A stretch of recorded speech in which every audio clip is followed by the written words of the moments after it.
ஒரு ராஜா இருந்தார். நாடு பூராவும் நிறைய மரங்களை நட்டு வளர்க்கணுங்கிறது அவரோட ஆசை. தானே அதுக்கு முன்மாதிரியாக இருக்கணும்னு நினச்சார். அரண்மனையை சுற்றி மரங்களை நட்டு வளர்த்தார். இதை பார்த்துட்டு ஜனங்களும் அவங்கவுங்க வீட்டை சுற்றி மரக்கன்றுகளை நட்டு வளர்த்தாங்க. கொஞ்ச காலத்தில் ஊர் பூரா பசுமையாக மாறிச்சு. எல்லாருக்கும் சந்தோஷமாக இருந்தது. இது ஒரு பக்கம் இருக்கட்டும். இப்போ நான் சொல்ல போகிற கதை வேறு. அதாவது அந்த ராஜா ஒரு நாள் தன்னுடைய அரண்மனையை சுற்றி இருக்கிற விதவிதமான மரங்களை எல்லாம் போய் பார்த்தார். எப்படி இருக்கிறீங்க அப்படின்னு ஒவ்வொரு மரத்துக்கிட்டையும் விசாரித்தாராம். எந்த மரமும் சந்தோஷமாக இருக்கிறதா தெரியல. அது அதுக்கும் மனசில் ஒரு குறை.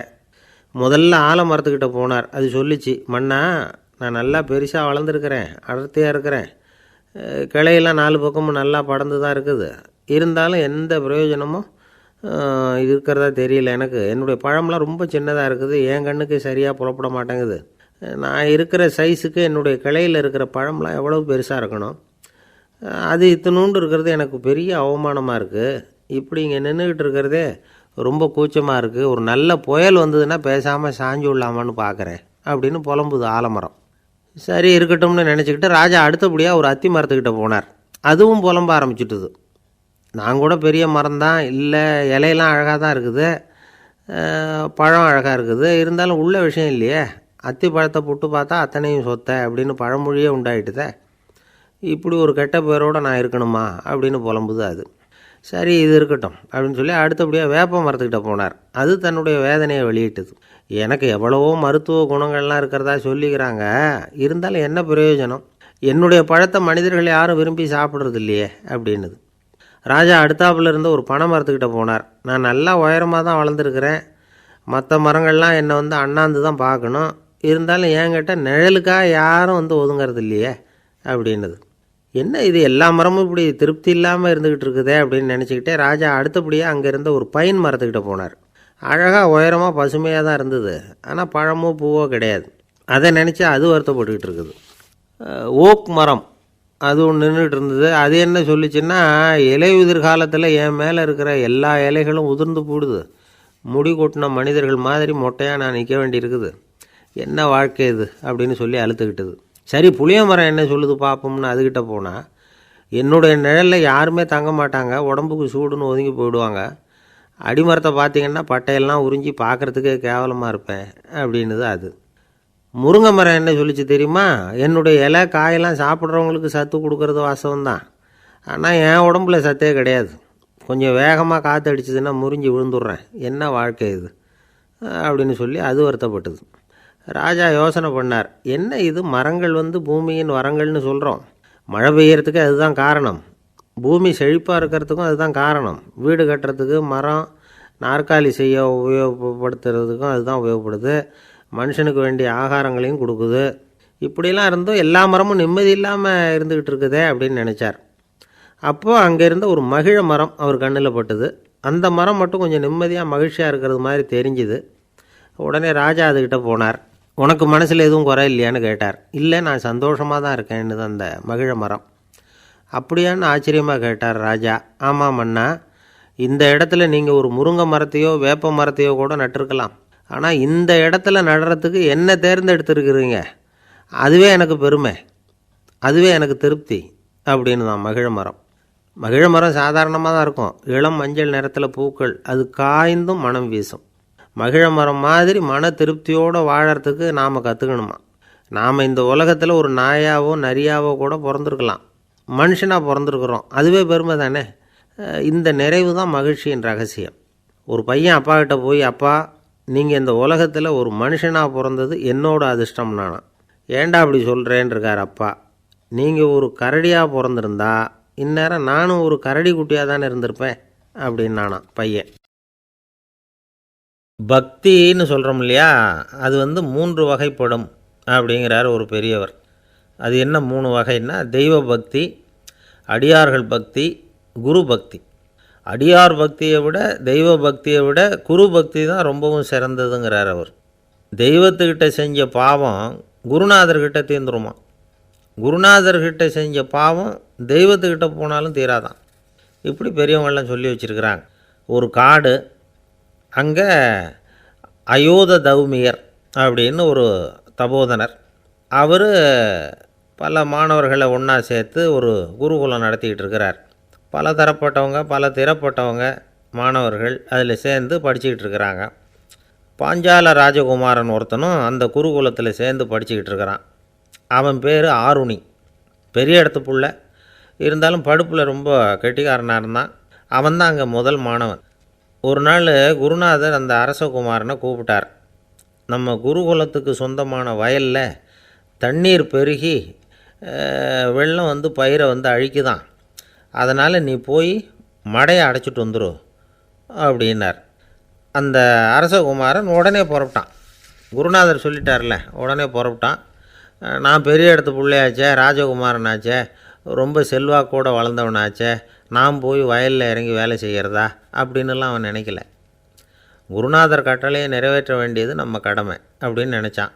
உடனே ஒரு மண்வெட்டியை தூக்கி தோளில் வச்சுக்கிட்டு புறப்பட்டு போயிட்டான். வயலுக்கு போனான். பார்த்தான், தண்ணி கரையை உடச்சிக்கிட்டு வயலுக்குள்ளே ஏகமாக பாஞ்சிக்கிட்டு இருக்குது. இவன் மண்வெட்டியால் களிமண்ணை புல்லோடு சேர்த்து புல் பற்ற மாதிரி வெட்டி வெட்டி போட்டான். இருந்தாலும் மடையை அடைக்க முடியல. தண்ணி அதை மீறி வந்துக்கிட்டே இருக்குது. தண்ணி வந்து வேகமாக வயலுக்குள்ளே போய்கிட்டே இருக்குது. போடுற பத்தையெல்லாம் கரைஞ்சி கரைஞ்சி போயிட்டுருக்கு. இருந்தாலும் இவன் தன்னுடைய முயற்சியை கைவிடலை. வெட்டி வெட்டி போட்டுக்கிட்டே இருக்கிறான். காலையில் அங்கே போனவன் சாயந்தரம் வரைக்கும் இப்படி செஞ்சுக்கிட்டு இருக்கிறான். உடம்பும் மனசும் ரொம்பவும் சோர்ந்து போச்சு. இருந்தாலும் குருநாதர் இட்ட கட்டளையை நிறைவேற்றாமல் இருக்கிறோமேங்கிற ஒரு குறை அவனுக்கு இருக்குது. குரு கட்டளையை நிறைவேற்றாத நான் வந்து இன்னமும் இருக்கணுமா அப்படின்னு யோசனை பண்ண ஆரம்பிச்சிட்டான். என்ன செய்யலாம்னு பார்த்தான். நம்ம குருநாதர் இட்ட பணிக்காக இந்த உடம்பையே தியாகம் பண்ணலாம் அப்படின்னு முடிவு பண்ணான். தண்ணி பாயுதில் அதுக்கு குறுக்க விழுந்து அப்படியே மடையை அடைச்சிக்கிட்டு அப்படியே படுத்துட்டான். இது மற்றவங்களுக்கு தெரியாது. அன்றைக்கி ராத்திரி ஒரு விளக்கு முன்னாடி உட்காந்து குருநாதர் பிள்ளைங்களுக்கு பாடம் சொல்லி கொடுத்துக்கிட்டு இருக்கிறார். முதல் வரிசையில் இருக்கக்கூடிய ராஜகுமாரனை காணலை. நம்ம ஆருணி எங்கே போனா அப்படின்னு சொல்லி மற்ற மாணவர்களை விசாரித்தார். இப்போ அவங்க சொன்னாங்க, சுவாமி அவன் காலையில் வயலுக்கு வந்து மடையை அடைக்கிறதுக்காக போனான், நீங்கள் தான் போக சொன்னீங்க, இன்னும் திரும்பி வரல அப்படின்னு அவர் பையன். குருநாதர் உடனே ஒரு தீவெட்டி எடுத்துக்கிட்டு மாணவர்களை அழைச்சிக்கிட்டு வயலுக்கு போனார். அங்கே போய் பார்த்தா ஆளை காணும். ஆருணி ஆருணின்னு சொல்லி சத்தம் போட்டு கூப்பிட்டு பார்க்குறார். நான் இங்கே இருக்கேன் குருநாதா அப்படின்னு காலுக்கு அடியிலேருந்து ஒரு சத்தம் வருது. குனிஞ்சு பார்த்தா அவன் மடையில் படுத்துருக்குறான். என்னப்பா இதுன்னார். காலையிலேருந்து இந்த மடையை அடைச்சி பார்த்தேன் சுவாமி, முடியல, அதனால் இப்படி குறுக்க படுத்துட்டேன். என்னை தாண்டறதுக்கு பயந்து போய் தண்ணியை தேங்கி நின்றுட்டுது அப்படின்னா. அவனுடைய குரு பக்தியையும் அவனை தாண்டறதுக்கு அஞ்சு நிற்கிற தண்ணி தேக்கத்தையும் பார்த்துட்டு எல்லாரும் ரொம்ப ஆச்சரியப்பட்டு போயிட்டாங்களாம். ஆருணி எழுந்திரிச்சு வா அப்படின்னு கூப்பிட்டாரான் குருநாதர். அவன் தண்ணீரை பொழந்துக்கிட்டு எழுந்திரிச்சு வந்தானான். அதனால் அவனுக்கு வந்து உத்தாலகன் அப்படின்னு ஒரு பேர். உத்தாலகன்னா தண்ணீரை பிளந்தவன் அர்த்தம். அந்த உத்தாலகன் மாதிரி இந்த காலத்து மாணவர்களுக்கும் குரு பக்தி வேணும் அப்படின்னு சொன்னோம் ஒரு பள்ளிக்கூடத்தில். உடனே நிறைய மாணவர்கள் எழுந்திரிச்சு நின்னாங்க. சார், நீங்கள் எங்களை வந்து இன்னமும் சரியாக புரிஞ்சுக்கலன்னு நினைக்கிறோம். அன்னைக்காவது ஒருத்தன் அப்படி இருந்தான், இன்றைக்கி ஏகப்பட்ட உத்தாலகர்கள் இருக்கிறோம். எங்கள் வாத்தியார் கட்டளை இட்டால் இப்போவே அது மாதிரி வயலுக்கு போய் மடையில் குறுக்கப்படுத்துக்கிறதுக்கு இந்த வகுப்பில் உள்ள அத்தனை பேரும் தயாராக இருக்கிறோம் அப்படின்னாங்க. அப்படியா அப்படின்னு சொல்லி கேட்டோம் ரொம்ப சந்தோஷமாக. ஒருத்தன் ரொம்ப அடக்கமாக எழுந்திரிச்சான். அப்புறம் சொன்னான், ஆமாம் சார், வகுப்பில் வந்து இவர் நடத்துகிற பாடத்தை கேட்டுக்கிட்டு இருக்கிறத விட பேசாமல் போய் மடையில் படுத்துடுறது ஒன்றும் கஷ்டமான காரியமாக இருக்காது, அதனால தான் எல்லோரும் அங்கே போகிறேன்னு சொல்கிறோம் அப்படிங்கிறான். இந்த உலகத்தில் நாம் நல்லபடியாக இருக்கணும்னா அதுக்கு முக்கியமாக தேவைப்படுறது ரெண்டு. ஒன்று செல்வம், இன்னொன்று அறிவு. சரி, இது ரெண்டில் சிறந்தது எது அப்படின்னு ஒரு கேள்வி கேட்டால் என்ன பதில் சொல்கிறது? இதே கேள்வியை ஹஸ்ரத் அலி அவர்கள்கிட்ட கேட்டாங்களாம். அவர் ஒரு பெரிய அறிஞர். கேள்வி கேட்டவங்களும் சாதாரண ஆட்கள் இல்லை, இவங்களும் அறிஞர்கள். ஒரு நாள் ஹஸ்ரத் அலி அவர்கள்கிட்ட 10 அறிஞர்கள் வந்தாங்களாம். ஐயா, நாங்கள் 10 பேரும் உங்ககிட்ட ஒரே கேள்வியை தான் கேட்க வந்திருக்கிறோம், ஆனால் எங்கள் 10 பேருக்கும் நீங்கள் தனித்தனியாக பதில் சொல்ல முடியுமா அப்படின்னு கேட்டிருக்காங்க. அதாவது அவங்க ஒரே கேள்விக்கு இவர்கிட்ட இருந்து 10 விதமான பதில் எதிர்பார்க்குறாங்க. சரி கேளுங்க, என்ன கேள்வி அப்படின்னார் அவர். அப்போ தான் அவங்க கேட்டாங்களாம், செல்வம் அறிவு இது ரெண்டில் சிறந்தது எது? இதுதான் கேள்வி. ஹஸ்ரத் அலி என்ன பண்ணார் தெரியுமா? அவங்கள ஒவ்வொருத்தராக கூப்பிட்டார். ஒவ்வொரு விதமான பதிலை சொல்லி அனுப்புனார். முதல்ல ஒருத்தரை கூப்பிட்டார், சொன்னார், அறிவுங்கிறது தீர்க்கதரிசிகள், ஞானிகள், மகான்கள் இவங்களோட பரம்பரை சொத்து. ஆனால் செல்வங்கிறது கொடுங்கோலரின் ஆயுதம். அதனால் அறிவு தான் சிறந்தது அப்படின்னார். ரெண்டாவது ஆளை கூப்பிட்டார். உங்ககிட்ட செல்வம் இருந்தால் நீங்கள் தான் அதை காப்பாற்றணும். ஆனால் அறிவு உங்களை எப்பவும் காப்பாற்றும். ஆகவே அறிவு தான் சிறந்தது அப்படின்னார். மூணாவது ஆளை கூப்பிட்டார். செல்வந்தனுக்கு எப்போதும் விரோதிகள் அதிகம், ஆனால் அறிஞனுக்கு நண்பர்கள் அதிகம். அதனால் அறிவு தான் சிறந்ததுன்னார். அடுத்தவரை கூப்பிட்டார். செல்வம் அடுத்தவங்களுக்கு கொடுக்க கொடுக்க குறையும், ஆனால் கல்விங்கிறது அதிகரிச்சுக்கிட்டே வரும், கொடுக்கறதுனால குறையாது. அதனால் அறிவு தான் சிறந்ததுன்னார். இன்னொருத்தரை கூப்பிட்டார். அறிவுள்ளவன் எப்பவும் அதை அடுத்தவங்களுக்கு வாரி வழங்கிக்கிட்டே இருப்பான். அதனால் அவங்ககிட்ட தாராளத்தன்மை இருக்கும். ஆனால் செல்வந்தன்கிட்ட கஞ்சத்தனம் தான் இருக்கும். அதனால் அறிவு தான் சிறந்ததுன்னார். ஆறாவது நபரை கூப்பிட்டார். செல்வத்தை கள்வர்கள் திருடிக்கிட்டு போக முடியும், ஆனால் அறிவை அப்படி திருடிக்கிட்டு போக முடியாது அப்படின்னார். ஏழாவது நபரை கூப்பிட்டார். செல்வம் கால ஓட்டத்தில் அழிஞ்சிரும், ஆனால் அறிவை கால ஓட்டம் ஒன்றும் பண்ண முடியாது. ஆகவே அறிவே சிறந்ததுன்னார். எட்டாவது ஆளை கூப்பிட்டு சொன்னார், செல்வத்துக்கு எப்பவும் எல்லை உண்டு, நிறை உண்டு, அளவு உண்டு, கணக்கு உண்டு. ஆனால் அறிவுக்கு அப்படிப்பட்ட எல்லை எதுவும் கிடையாது. அதனால் அதுதான் சிறந்ததுன்னார். அடுத்தவனை கூப்பிட்டார். செல்வம் உள்ளத்தில் உள்ள ஒளியை போக்கிவிடும், இருட்டை உண்டாக்கிவிடும், விரிந்த மனப்பான்மையை குறுகலாக்கிவிடும். ஆனால் அறிவு அப்படி இல்லை. இருண்ட உள்ளத்தில் ஒளியை பாய்ச்சி அதை விசாலப்படுத்துது. அதுதான் சிறந்ததுன்னார். கடைசியாக 10வது நபரை கூப்பிட்டார். செல்வம் மனசில் செருக்கை உண்டாக்குது, ஆணவத்தை ஏற்படுத்துது. அதனால் நானே கடவுள்னு நினைக்கிற அளவுக்கு மனுஷனை தாழ்த்தி விடுது. ஆனால் அறிவு பணிவையும் பண்பாட்டையும் வளர்க்குது. அதனால் அறிவு தான் சிறந்ததுன்னார். ஆக இப்படி 10 பேருக்கும் 10 விதமாக பதில் சொன்னது மூலமாக ஹஸ்ரத் அலி அவர்கள் அறிவு தான் செல்வத்தை விட சிறந்தது அப்படிங்கிறதுக்கு 10 காரணங்களை சுட்டி காட்டியிருக்கார். அந்த அறிஞர் 10 பேர் கேட்ட ஒரே கேள்விக்கு 10 பதில் சொன்னார். நமக்கு வேண்டிய ஒருத்தர் 10 பேர் கேட்ட கேள்விக்கு ஒரே பதில் சொல்லி சமாளித்தார். கேள்வி என்ன தெரியுமா? என்கிட்ட வாங்கின கடனை எப்போயா திருப்பி கொடுக்க போகிறேன்? இதுதான் அந்த 10 பேரும் கேட்ட ஒரே கேள்வி. இந்த மாதம் 26ஆம் தேதி தந்துடுறேன் அப்படிங்கிற ஒரே பதில் சொல்லி அவ்வளவு பேரையும் இவர் அனுப்பி வச்சுட்டாராம். எல்லாரும் போனதுக்கப்புறம் இவரை தனியாக கூப்பிட்டு கேட்டிருக்கிறாங்க. அது என்ன சார் கணக்கு, 26ஆம் தேதி அன்னைக்கு என்ன அதிசயம் நடக்க போகுது அப்படின்னு கேட்டிருக்காங்க. அதிசயம் அன்னைக்கு இல்லை, அதுக்கு நாளே நடக்க போகுதுன்னாராம். விவரமாக சொல்லுங்கன்னு இருக்காங்க. வேறு ஒன்றும் இல்லைங்க, 26ஆம் தேதி தானே எல்லாரையும் வர சொல்லியிருக்கிறேன், அதுக்கு நாளே நான் புறப்பட்டு தலைமறைவாயிட போகிறேன் அப்படின்னாராம் ரொம்ப பெருமையாக. ஒரு ஊரில் ஒரு ராஜா இருந்தார். அந்த ராஜாவுக்கு ஒரு மந்திரி. ராஜா ரொம்ப நியாயமானவர், நேர்மையானவர், கண்டிப்பானவர். தப்பு செய்கிறது யாராக இருந்தாலும் தண்டனை கொடுப்பார்.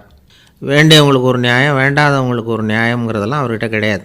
ஒரு சமயம் அரசவையில் அந்த அமைச்சரே விதிமுறைகளுக்கு புறம்பாக ஏதோ நடந்துக்கிட்டு இருக்கார். மன்னருக்கு கோபம் வந்துட்டுது. உடனே அந்த அமைச்சரை கிட்டத்தில் கூப்பிட்டு அவர் கன்னத்தில் ஓங்கி ஒரு அறை கொடுத்துட்டாராம். உடனே அந்த அமைச்சர் என்ன பண்ணார் தெரியுமா? நேராக போனார். அங்கே நின்றுக்கிட்டு இருந்த இன்னொருத்தர் கன்னத்தில் ஓங்கி அரைஞ்சார். அறை வாங்கினவர் திகைச்சு போயிட்டார். இவர் ஏன் நம்மளை அரைகிறார் அப்படின்னு யோசனை பண்ணார். மன்னரும் திகைச்சு போயிட்டார். நாம் இவரை அரைஞ்சா அதுக்காக இவர் போய் இன்னொருத்தரை அரையணுமா அப்படின்னு யோசனை பண்ணார். இவருக்கு என்ன பைத்தியமானு கூட நினைக்க ஆரம்பிச்சிட்டார். ஆனால் என்ன ஆச்சுன்னா, அப்புறம் அமைச்சர் அவர் கவனிச்சிக்கிட்டு இருந்தாரா, அவர் இன்னொருத்தரை அரைஞ்சார் இல்லையா, அந்த அறை வாங்கின ஆசாமியை பார்த்து கத்திக்கிட்டு இருந்தார்.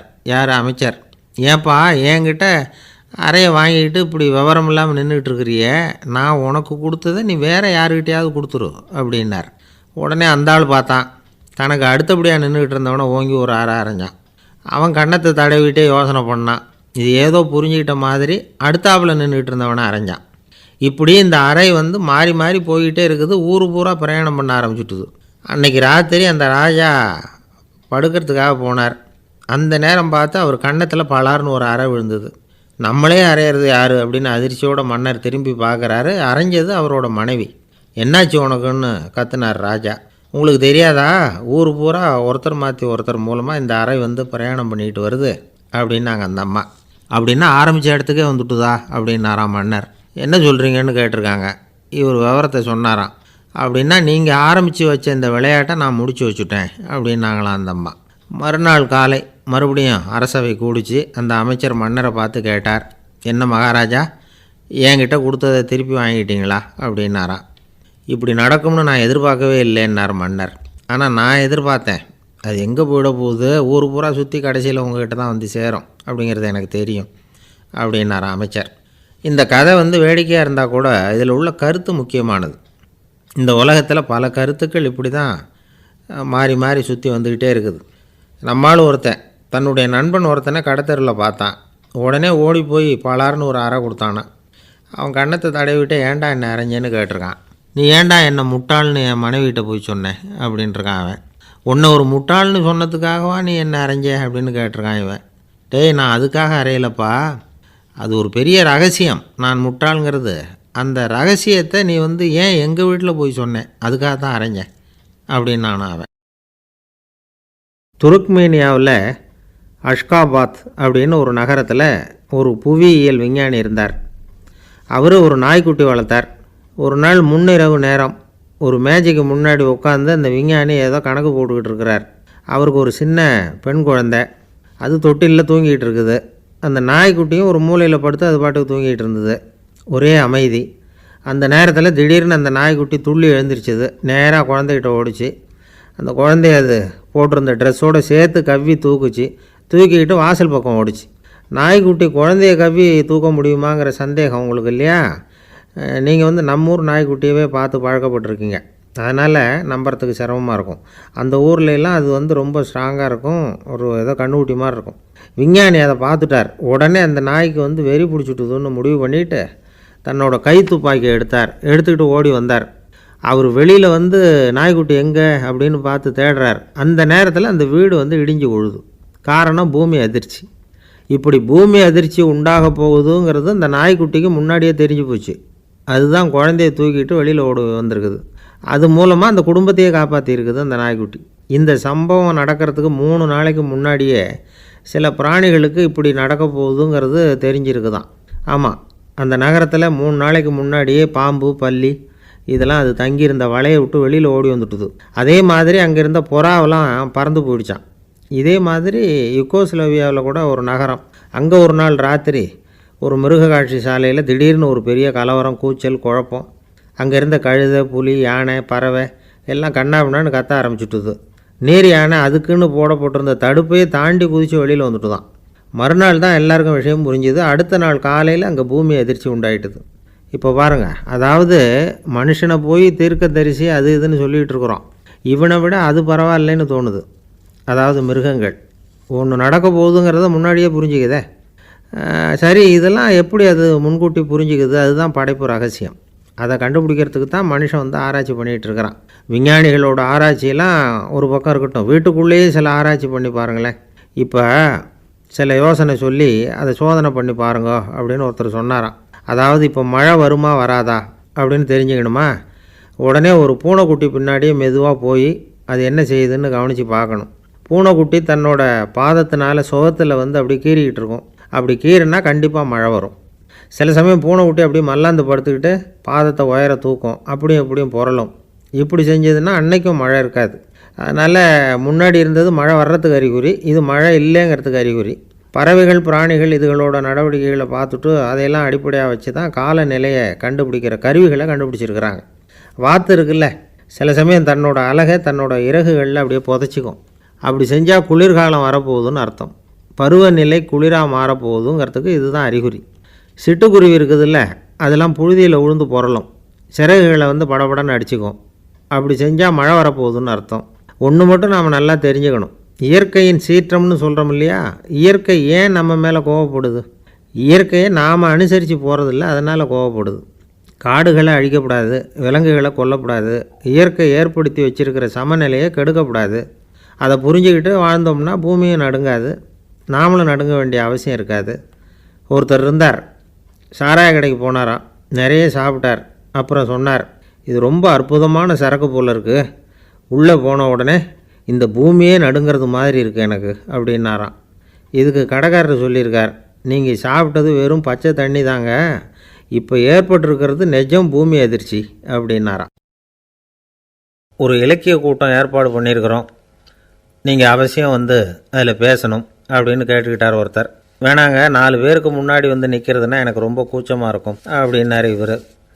ஏன் சார் இன்னமும் குழந்த மாதிரி கூச்சப்படுறீங்களே அப்படின்னார் அவர் ஒரு மாதிரியாக சமாளித்து அனுப்பி வச்சுட்டு அதுக்கப்புறம் அதை பற்றி இவர் யோசித்து பார்த்துருக்கார்.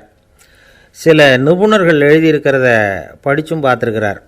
மனோதத்துவ நிபுணர்கள் என்ன சொல்கிறாங்க தெரியுமா?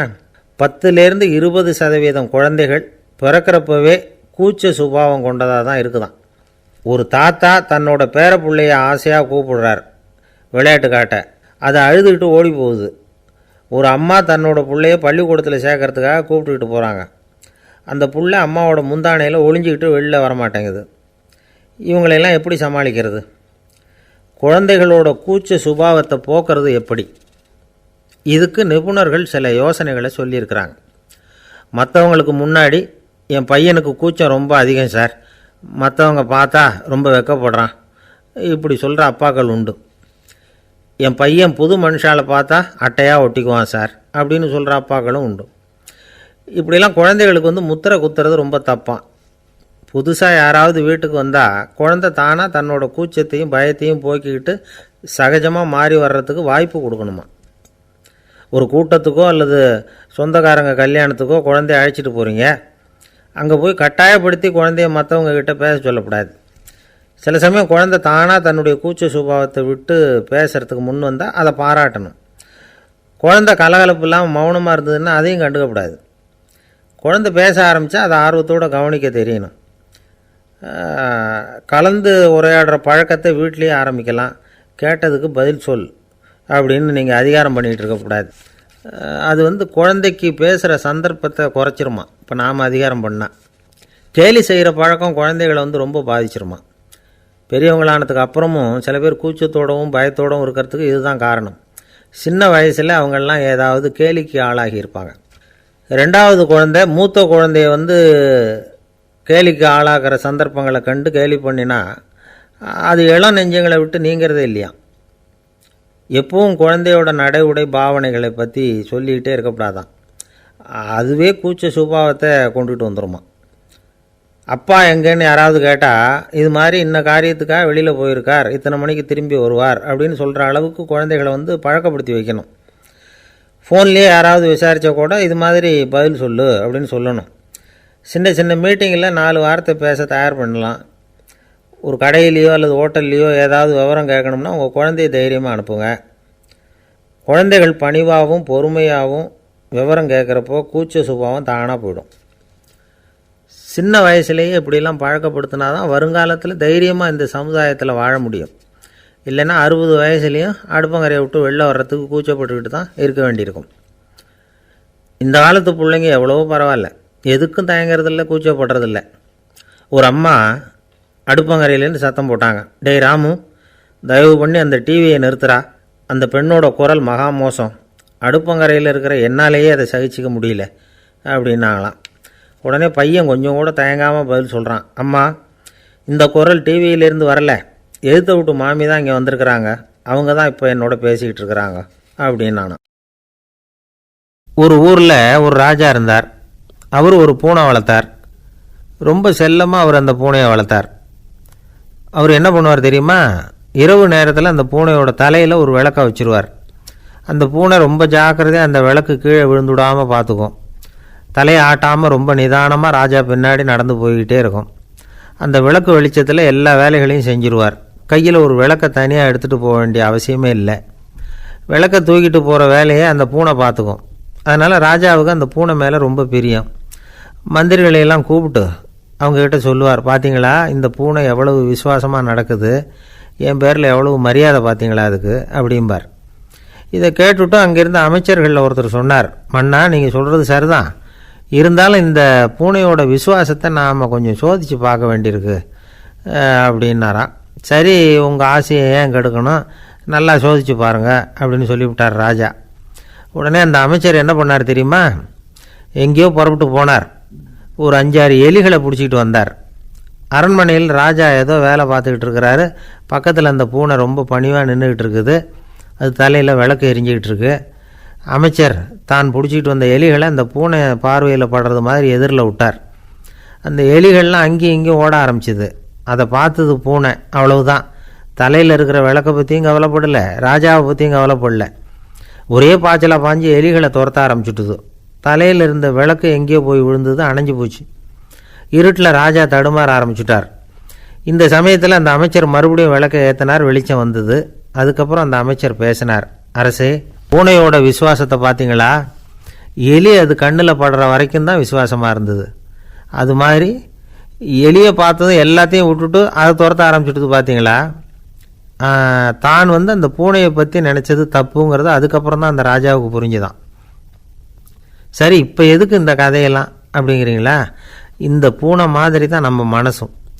மனசை எவ்வளவு தான் பயிற்சி கொடுத்து பக்குவமாக வச்சுருந்தாலும் பார்க்குறதுக்கு பரமசாது மாதிரி தான் இருக்கும். பார்க்க வேண்டியதை பார்த்துட்டுதுன்னா பாஞ்சிரும்.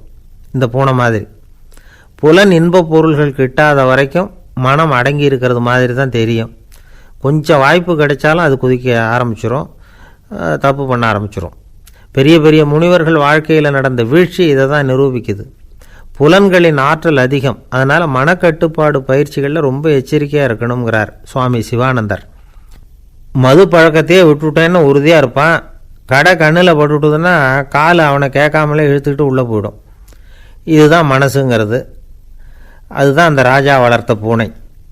நம்மால் ஒருத்தன் அந்த ராஜா பூனை தலையில் விளக்க வச்சது மாதிரி இவன் தன்னுடைய தலையிலேயே ஒரு விளக்கை ஏற்றி வச்சுக்கிட்டு என்னத்தையும் தேட ஆரம்பித்தான். தேடிக்கிட்டு இருக்கிறான்.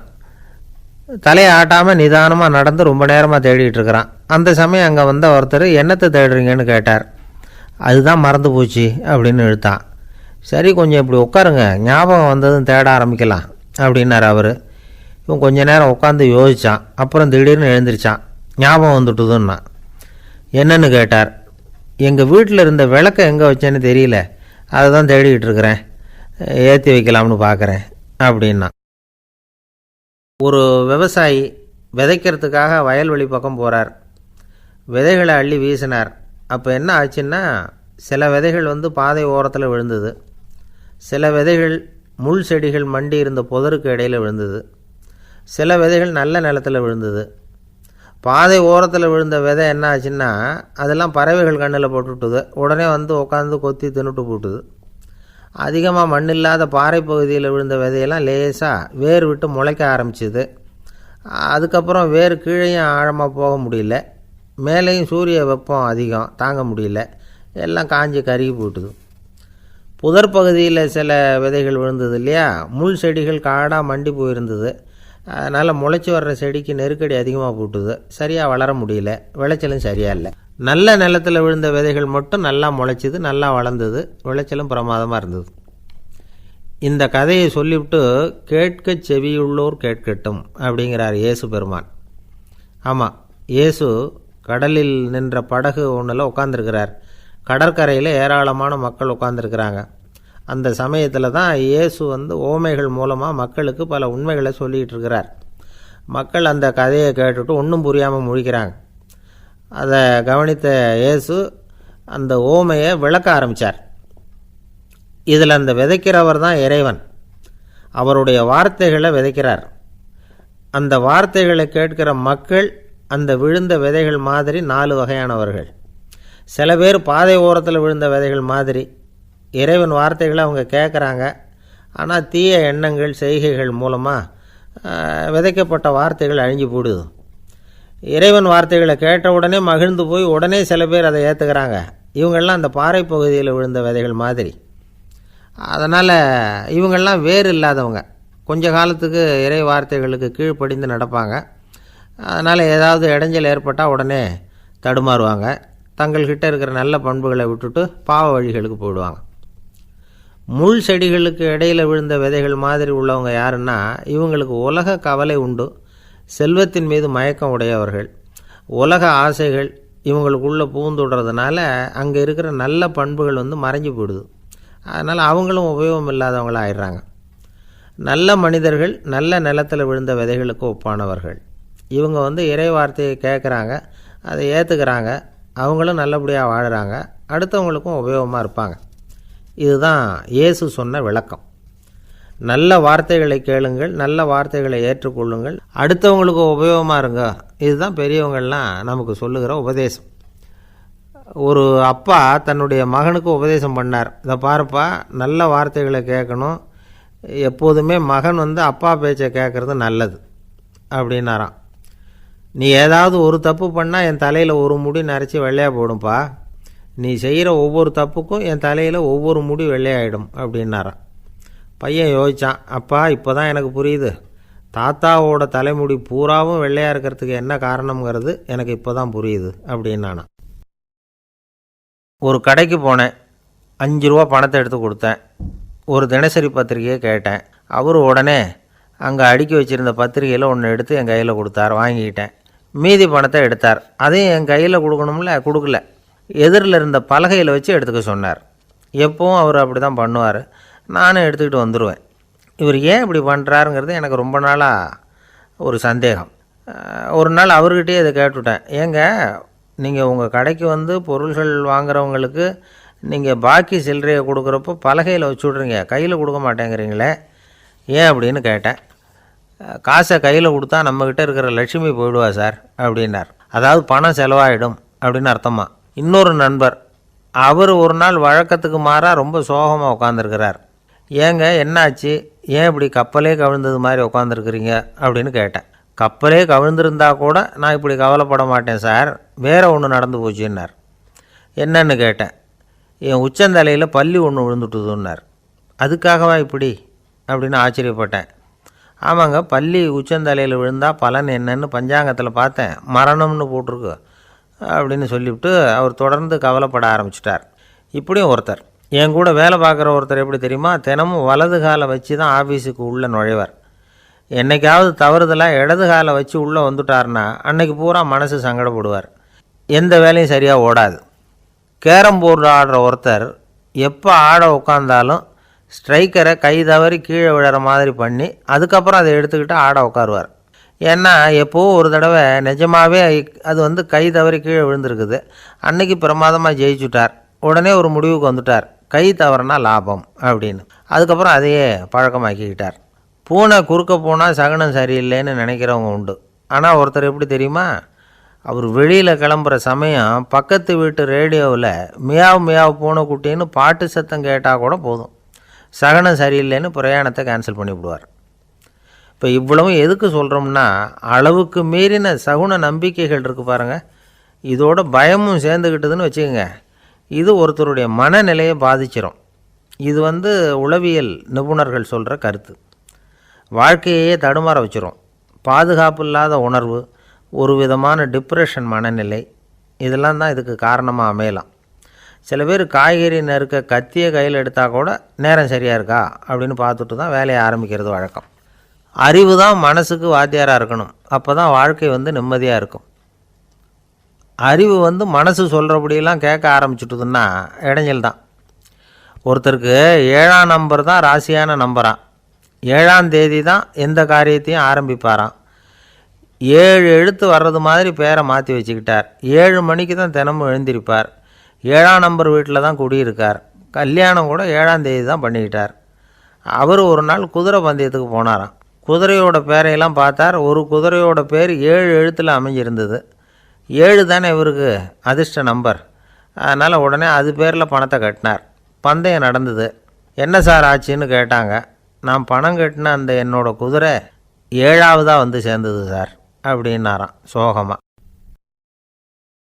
ஜவஹர்லால் நேரு பிரதமராக இருந்த சமயம் அவர் ஒரு தடவை சென்னைக்கு வந்திருக்கிறார். இங்கே சில முக்கிய நிகழ்ச்சிகளில் கலந்துக்கிறதுக்காக வந்திருந்தார். ஆளுநர் மாளிகையில் ஒரு நாள் ராத்திரி தங்கி மறுநாள் புதுடெல்லி புறப்படுறதாக ஏற்பாடு. நிகழ்ச்சியிலெல்லாம் முடிச்சுக்கிட்டு ஆளுநர் மாளிகையில் தங்கியிருக்கிறார். அன்றைக்கு இரவு படிக்கிறதுக்கு ஒரு முக்கியமான புத்தகம் அவருக்கு தேவைப்பட்டது. அந்த சமயத்தில் உலக அளவில் ஒரு முக்கியமான பொருளாதாரம் சம்பந்தமான ஒரு புத்தகம் வெளியாகி இருக்கிற விஷயம் அவருக்கு தெரியும். அந்த புத்தகம் மெட்ராஸுக்கு வந்திருக்குமா, அது இங்கே கிடைக்குமா அப்படின்னு விசாரிச்சிருக்கிறார் நேருஜி. அவர் இப்படி கேட்ட உடனே அங்கே இருந்தவங்கள்லாம் ரொம்ப பரபரப்பாக செயல்பட ஆரம்பிச்சிட்டாங்க. முக்கியமான இடங்கள்ல எல்லாம் விசாரிச்சிருக்கிறாங்க அந்த புத்தகம் உங்கள்கிட்ட இருக்கான்னு. சென்னையில் உள்ள கன்னிமாரா நூல் நிலையத்துக்கு எப்படியும் அந்த புத்தகம் வந்திருக்கணும் அப்படின்னு ஒரு நம்பிக்கை. அங்கே விசாரித்தாங்க. அந்த புத்தகம் 2 நாளைக்கு முன்னாடி தான் அங்கே வந்திருக்குது அப்படிங்கிற விஷயம் தெரிஞ்சுது. உடனே எல்லோரும் அங்கே ஓடினாங்க. அவங்களுக்கு இன்னொரு சந்தேகம், புத்தகம் வந்திருக்கு சரி, அது இந்த சமயத்தில் வேறு யாரும் படிக்கிறதுக்கு எடுத்துகிட்டு போயிருக்கக்கூடாதே அப்படிங்கிற சந்தேகம் இருந்தாலும் மனசுக்குள்ளே ஒரு தைரியம். இப்படி ஒரு புத்தகம் வெளிவந்திருக்கிற விஷயமே நேருஜி சொல்லி தான் நமக்கே தெரியும். அதுவும் இல்லாமல் உலக பொருளாதாரம் சம்பந்தமான ஏதோ ஒரு புத்தகம் அது. அதை போய் இந்த நேரத்தில் அவ்வளவு ஆர்வமாக யார் எடுத்துகிட்டு போயிட போகிறாங்க அப்படிங்கிற தைரியம். இந்த தைரியத்தோடு அந்த நூல் நிலையத்துக்கு ஓடினாங்க. புத்தகத்தை தேடினா அது கிடைக்கல. யாரோ எடுத்துகிட்டு போயிருக்கிறாங்க. நேருவுக்கு மட்டுமே தெரிஞ்சிருந்த அந்த புத்தகம் பற்றின விஷயம் சென்னையில் வேறு ஒருத்தருக்கும் தெரிஞ்சிருக்குது. உடனே எல்லோரும் பரபரப்பாக அதுக்குன்னு இருக்கிற ரிஜிஸ்டர் இருக்குல்ல, பதிவேடு, அதை புரட்டி பார்க்குறாங்க யார் எடுத்துகிட்டு போகிறாங்கன்னு தெரிஞ்சுக்கிறதுக்காக. எடுத்துகிட்டு போனவங்க அதில் கையெழுத்து போட்டிருப்பாங்கல்ல, அதை பார்த்து யாருன்னு தெரிஞ்சுக்கலாம் அப்படிங்கிறதுக்காக தான் அதை புரட்டுறாங்க. அதோ அந்த புத்தகத்தோட பேர் பக்கத்தில் அதை எடுத்துக்கிட்டு போனவங்க கையெழுத்து உத்து பார்க்குறாங்க எல்லோரும். அதில் போட்டிருக்குது பேர் CN அண்ணாதுரை அப்படின்னு எழுதியிருந்தது. அவர் தான் பேரறிஞர் அண்ணா. நேரு படிக்க விரும்பின ஒரு புத்தகத்தை அதே நேரம் படிக்க விரும்பின இன்னொரு தலைவர் இவர். படிக்கிறதுல அவருக்கு இருந்த ஆர்வத்தை நாம் தெரிஞ்சுக்கணும்னா அதுக்கு எவ்வளவோ சம்பவங்கள் இருக்குது. கடைசி காலத்தில் அவர் அடையாறு மருத்துவமனையில் படுத்திருக்கிறார். அவருக்கு ஒரு முக்கியமான அறுவை சிகிச்சை செய்ய வேண்டியிருக்குது அவசரமாக. அமெரிக்காவிலேருந்து டாக்டர் மில்லர் வந்திருக்கிறார். அவர்கிட்ட கேட்குறார், டாக்டர் நாளைக்கே அறுவை சிகிச்சை செய்ய போகிறீங்களா அப்படின்னு. ஆமாங்கிறார் டாக்டர் மில்லர். நாளைக்கு மறுநாள் செஞ்சுக்கிறேனே அப்படின்னாரான் அண்ணா. ஏன் ஏதாவது நாள் பார்க்குறீங்களான்னு கேட்டிருக்கார். இல்லை, ஒரு புத்தகத்தை படிச்சுக்கிட்டு இருக்கிறேன், அதை நாளைக்குள்ளே முடிச்சிருவேன், அதுக்கப்புறம் நான் இறந்தாலும் கவலை இல்லை அப்படின்னாரான் இவர். அவர் தான் அறிஞர் அண்ணா. சங்ககால நூல்கள்லேருந்து சமீபத்தில் வந்த நூல்கள் வரைக்கும் எல்லாம் அவர் படிச்சிருக்கிறார். ஒரு திருமண விழாவில் அவர் பேசும்பொழுது சொன்ன விஷயம் இது. சங்க காலத்தில் காதலியை மணக்க விரும்புகிறவனுக்கு அவனுடைய தந்தை வீர சோதனைகள்லாம் வைப்பார். போய் புலிப்பல் கொண்டுக்கிட்டு வா, அப்போ தான் என் பொண்ணை கொடுப்பேன் அப்படின்னு சொல்லுவார். காதலன் உடனே காட்டுக்கு போவான், ஒரு புலியை கொன்று அதனுடைய பல்லை கொண்டுக்கிட்டு வருவான். அதை வீர பதக்கத்தில் பதித்து அவனுக்கு மாமனார் சூட்டுவார் கல்யாண சமயத்தில். இப்போலாம் காதலன் கிட்ட அப்படி சொல்ல முடியாது. இப்போலாம் காதலன்கிட்ட காட்டுக்கு போய் புலிப்பல் கொண்டுக்கிட்டு வான்னு யாராவது சொன்னால் புலி தான் மாப்பிள்ளையாக வந்து சேரும் அப்படின்னார். வாழ்க்கையில் சில சந்தர்ப்பங்களில் நாம் சில அவமானங்களை சந்தித்தே தீர வேண்டியிருக்கு. என்ன பண்ணுறது, காலம் அப்படி. அவமானப்படுறவங்க உடனே அடங்கி போய்டுறது தான் உலக வழக்கம். அவமானப்பட்டால் உடனே சீறி எழறவங்களும் உண்டு. ஆனால் அதையே ஒரு சவாலாக எடுத்துக்கிட்டு முன்னுக்கு வர்றவங்களும் சில பேர் இருக்கிறாங்க. அவங்க ரொம்ப அபூர்வம். இன்றைக்கி மனோதத்துவ நிபுணர்கள்லாம் என்ன சொல்கிறாங்க தெரியுமா? அவமானப்பட்டுட்டா உடனே அடங்கி போயிடக்கூடாதான், அதையே ஒரு சவாலாக எடுத்துக்கிட்டு மனசில் ஒரு வைராக்கியத்தோடு முயற்சி பண்ணினா வாழ்க்கையில் எல்லாரும் முன்னேறலாமா. அவமானங்கிறத நாம் வைராக்கியமாக மாற்றிக்கணும். அதுதான் வெற்றிக்கு வழி. ராமர் இந்த பூமியில் பிறந்ததே ஒரு வைராக்கியத்தினால தான் சார் அப்படின்னார் ஒருத்தர். எப்படிங்க அது அப்படின்னு கேட்டேன். அவர் சொன்னார், தசரதருக்கு ராமர் குழந்தையாக பிறக்கணும், அப்போ தான் இங்கே இருக்கிற கஷ்டங்கள்லாம் நீங்கும் அப்படின்னு சர்வ லோகமும் எதிர்பார்த்துக்கிட்டு இருக்குது. ஆனால் அவர் எப்போ பிறப்பார் அப்படின்னு யாருக்கும் தெரியல. அந்த காரியம் சீக்கிரம் நடக்கணுமே, அதுக்கு என்ன பண்ணுறது? நாரதர் வந்தார் ஒரு நாள் தசரதரை தேடி. தசரதா, உனக்கு ஒரு செய்தி தெரியுமான்னு ஆரம்பித்தார். அவர் எப்பவும் இப்படித்தானே ஆரம்பிக்கிறது வழக்கம். என்ன விஷயம்னு கேட்டார் தசரதர். தசரதா, நீ அடிக்கடி உன்னோட தேரில் ஏறிக்கிட்டு தேவலோகத்துக்கு போகிற, அங்கே போகிற வர்ற எல்லாம் பண்ணிகிட்ருக்க, எல்லாம் சரி. தேவலோகத்துலேயும் உன்னை நல்லபடியாக தான் வரவேற்கிறாங்க. தேவேந்திரன் உன்னை பிரியமாக அழைச்சிட்டு போய் தன்னுடைய அரியாசனத்திலேயே தனக்கு பக்கத்திலேயே உட்கார வைக்கிறான். நீயும் சந்தோஷமாக உட்காந்து பேசிவிட்டு வந்துடுற. ஆனால் நீ இங்கே வந்ததுக்கு அப்புறம் அங்கே என்ன நடக்குது தெரியுமா உனக்கு அப்படின்னாரான் நாரதர். என்ன நடக்குது எனக்கு ஒன்றும் தெரியலையே அப்படின்னாரான் தசரதர். நாரதர்கிட்ட கிட்டத்தில் கேட்டிருக்கார், கொஞ்சம் சொல்லுங்கள் என்னது அப்படின்னு. அவர் நெருங்கி வந்தாராம் நாரதரும். மெதுவாக அவர் காதோட காதாக சொன்னாராம். அதாவது நம்ம பாஷையில் சொல்லப்போனால் பற்ற வைக்கிறார். நீ அங்கே தேவேந்திரங்கிட்ட உட்காந்து பேசிவிட்டு வந்த பிறகு நீ அங்கே உட்காந்துருந்த அரியாசனத்தை தண்ணி ஊற்றி கழுவி சுத்தப்படுத்துகிறாங்க. நீ என்ன அந்த அளவுக்கு சுத்தம் இல்லாத ஆளா, தினம் குளிக்காமையாக இருக்கிற அப்படின்னாராம். தசரதருக்கு இது ரொம்ப அவமானமாக போயிட்டுது. அப்படியே செய்கிறாங்க அப்படின்னாரான். ஆமாம், நீ வேணும்னா நான் சொல்கிறது உண்மையா இல்லையா அப்படின்னு சோதனை பண்ணி பார்த்துக்கோ அப்படின்னாரான் நாரதர். உடனே தசரதர் இதுக்காகவே புறப்பட்டு தேவலோகம் போனார். அங்கே வழக்கம் போலவே இவரை கூப்பிட்டு உட்கார வச்சு பேசிக்கிட்டு இருந்தான் தேவேந்திரன். கொஞ்ச நேரம் பேசிக்கிட்டு இருந்துட்டு சரி நான் கிளம்புறேன்னு புறப்பட்டார். சரி, அவனும் வாசல் வரைக்கும் வந்து வழி அனுப்பி வச்சுட்டு உள்ளே போயிட்டான். தசரதர் வெளியில் கொஞ்ச நேரம் மறைஞ்சி இருந்துட்டு மெதுவாக உள்ளே எட்டி பார்த்தார் என்ன நடக்குதுன்னு. நாரதர் சொன்னது உண்மைதான். தசரதர் உட்காந்துருந்த ஆசனத்தை அங்கே 2 தேவர்கள் கழுவி சுத்தப்படுத்திக்கிட்டு இருக்கிறாங்க. தசரதரால் இதை தாங்கிக்க முடியல. அவருக்கு ரொம்ப அவமானமாக போச்சு. நேராக கிடுகிடுன்னு தேவேந்திரங்கிட்டே போனார். நான் உட்காந்துருந்த இருக்கையை சுத்தம் பண்ணுறியே, நான் என்ன அந்த அளவுக்கு பாவியா அப்படின்னு கேட்டார். ரொம்ப கோபமாக கேட்டார். தசரதரே, மனுஷனுக்கு 3 கடன்கள் உண்டு. தேவ கடன், ரிஷி கடன், பித்ரு கடன். இதை தீர்க்காதவன் பாவியாகிறான். இதில் மகனை பெறுவதால் தான் பித்ரு கடன் தீரும். உனக்கு மகன் கிடையாது, அதனால் நீ பாவியாகிற. பாவி உட்கார்ந்துருந்த இடம்ங்கிறதுனால அதை சுத்தம் செய்ய வேண்டியது எங்கள் கடமை அப்படின்னு நானான் தேவேந்திரன். இந்த இடத்துல தசரதருக்கு ஏற்பட்ட அவமானம் ஒரு வைராக்கியமாக மாறிச்சு. தேவேந்திரனே கேட்டுக்கோ, ஒரு மகனை பெற்ற பிறகு தான் இந்த சபையில் மறுபடியும் அடி எடுத்து வைப்பேன் அப்படின்னு சொல்லிவிட்டு போயிட்டாரான். போய் புத்திர காமேஷ்டி யாகம் பண்ணார். புத்திரர்கள் பிறந்தார்கள். இந்த கதையில் உள்ள கருத்து என்னென்னா, தேவேந்திரன் தசரதரை அப்படி அவமானப்படுத்தலைன்னா அவருக்கு இப்படி ஒரு வைராக்கியம் பிறந்திருக்குமா யோசித்து பார்க்கணும். நமக்கு ஏற்படுகிற சில அவமானங்களையும் வைராக்கியமாக மாற்றிக்குவோம். அப்படி மாற்றிக்கிட்டோம்னா வாழ்க்கையில் வந்து முன்னேறலாம். நம்ம ஆளுங்க சில பேர் அவமானத்தை வந்து வைராக்கியமாக மாற்றிக்கிறது எப்படி தெரியுமா? நம்மக்கிட்ட ஒரு பையன் சொன்னான், எங்கள் அப்பா என்னை எல்லாருக்கும் முன்னாடி வச்சு திட்டிவிட்டார், பொறுப்பு இல்லாமல் ஊர் சுற்றுறேன்னு சொல்லி அவமானப்படுத்தி விட்டார். இனிமேல் நீ என் முகத்திலேயே முழிக்காதரா போடான்னு வேறு சொல்லிவிட்டார். எனக்கு ரோஷம் வந்துட்டுது. அந்த அவமானத்தை வைராக்கியமாக மாற்றிக்கிட்டேன். அன்னையிலேருந்து அவர் முகத்திலேயே முழிக்கிறதில்ல அப்படின்னா. அப்படியான்னு கேட்டோம். ஆமாங்க, அவர் வீட்டில் இல்லாத நேரமாக பார்த்து உள்ள சமையல் கட்டுக்கு போய் சாப்பிட்டுட்டு நைஸாக வெளியில் வந்துடுவேன் அப்படிங்கிறான் அவன். காசியில் இருக்கிற கடவுள் காசி விஸ்வநாதர், அங்கே இருக்கிற தேவி காசி விசாலாட்சி. இவங்க 2 பேரும் ஒரு நாள் பேசிக்கிட்டு இருந்தப்போ கடவுள் சொன்னார், இந்த மனிதர்களை நாம் ரொம்பவும் நம்பிக்கையோடு தான் படைச்சிருக்கிறோம். இருந்தாலும் அவங்களுக்கு தான் நம்பிக்கை இல்லை, எதுலேயும் ஒரு உண்மையான நம்பிக்கை இல்லாமல் வாழ்ந்துக்கிட்டு இருக்கிறாங்க அப்படின்னார். என்ன அப்படி சொல்கிறீங்க? அதை பாருங்கள், எவ்வளவு பேர் காசியை தேடிட்டு வந்து கங்கையில் குளிச்சுக்கிட்டு இருக்கிறாங்க. அவங்களெலாம் நம்பிக்கை இல்லைன்னா இவ்வளவு தூரம் தேடிட்டு வந்து இங்கே குளிப்பாங்களா அப்படின்னு நாங்கள் தேவி. சரி, அதை சோதித்து பார்க்கலாம் அப்படின்னு 2 பேரும் முடிவு பண்ணிக்கிட்டாங்க. உடனே ஒரு திட்டம் போட்டாங்க. அது எப்படின்னா, நாம் 2 பேருமே பக்தர்கள் மாதிரி உருவத்தை மாற்றிக்கிட்டு கங்கை கரைக்கு போக வேண்டியது. நான் வந்து கங்கையில் இறங்கி குளிக்கிறேன். கொஞ்ச நேரத்தில் சுழலில் மாட்டிக்கிட்டது மாதிரி நடிக்கிறேன். நீ உடனே கரையிலிருந்து சத்தம் போடும், என்னோடய வீட்டுக்காரரை யாராவது காப்பாற்றுங்களேன்னு சத்தம் போடும். அதோடு இன்னொன்று சொல்லு, யாராவது ஒரு புண்ணிய ஆத்மா அவர்கிட்ட போய் அவருடைய முடியை பிடிச்சி இழுக்கணும். அப்படி ஒரு சாபம் இருக்குது எங்களுக்கு.